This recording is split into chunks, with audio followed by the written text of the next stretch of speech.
जीएनओ प्यारे विद्यार्थियों 9th class दी साइंस दी बुक का chapter number 6 tissues.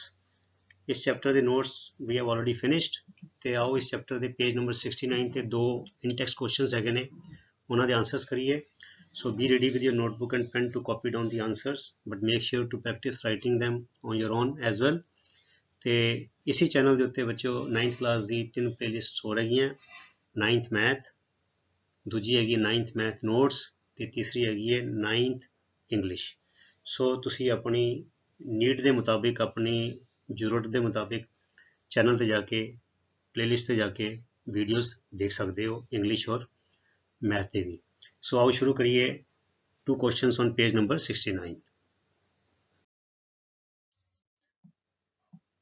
Question number 1, what is a tissue? A tissue is an aggregate.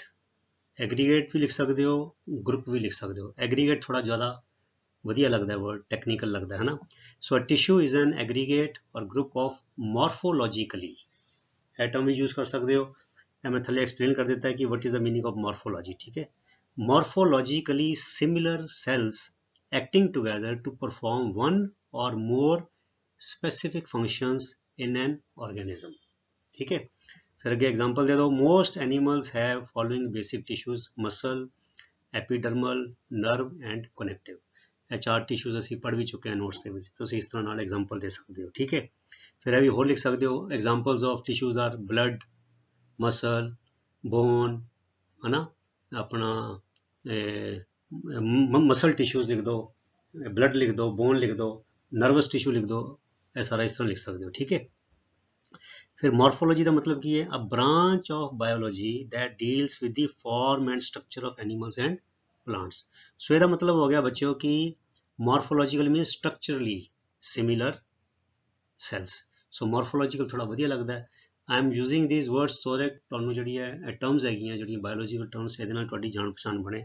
So morphology is a branch of biology that deals with the form and structure of animals and plants. Question number 2, what is the utility of tissues in multicellular organisms? So answer is tissues in multicellular organisms allow for division of labor. क्योंकि in unicellular organisms all the fundamental basic living processes are performed by a single cell, but in multicellular organisms a similar group of tissue cells organize together to form a tissue. Tissues form organs, and then each organ performs separate function. Each tissue performs separate function. Different cells are there for different functions.